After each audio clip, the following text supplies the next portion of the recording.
नाशिक शहरातील पंचवटी भागात पेठ रोडवरील एरंडवाडी परिसरात एका मंदिराजवळ गोणीमध्ये 5 ते 6 मानवी कवट्या आणि हाडे आढळून आल्याने एकच खळबळ उडाली असून सदर मानवी कवट्या असलेली गोणी पोलिसांनी ताब्यात घेतली आहे.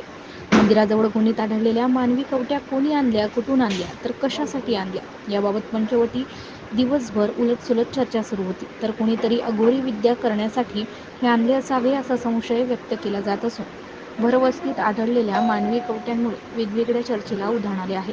याबाबत पोलिसांनी ताब्यात घेतलेल्या गणित मानवी हाडे आणि कवट्या खऱ्या नसल्याचे पोलिसांनी सांगितले आहे. मात्र यामागचा सूत्रधार व त्याचे कारण अद्यापपर्यंत गुलदस्त्यात आहे.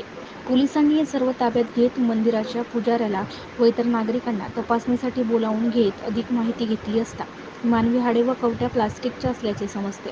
मात्र मंदिराजवळ हे सर्व गोणीत कोणी ठेवले किंवा कोणी आणल्या, मात्र परिसरात नागरिकांकडे पोलिसांकडून चौकशी सुरू असून तपास पूर्ण झाल्यानंतर नेमका काय प्रकार होता हे कळू शकेल. पुढील तपास पंचवटी पोलीस करीत आहेत. MCN न्यूज मराठीकरिता मुक्ताराम बागुल, नाशिक. मानवी हाडे सापडल्याची घटना घडली, तर प्रकरण काय?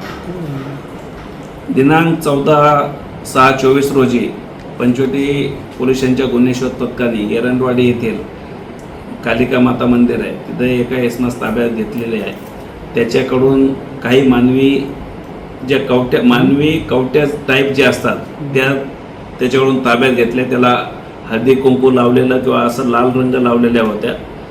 पहिला मी क्लिअर करतो की त्यात कोणते हाडे नाही आहेत, फक्त मानवी कवट्या टाईप ते बनवलेले आहेत आणि ते सकृतदर्शनी आम्हाला ते प्लॅस्टिकचं आहेत, प्लॅस्टिकपासून बनवलेत असे निदर्शनास आले आहेत.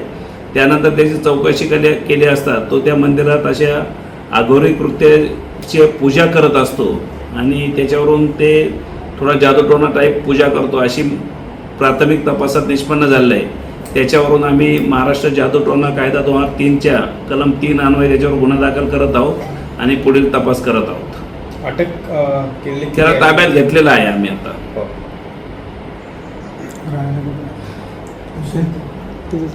झालं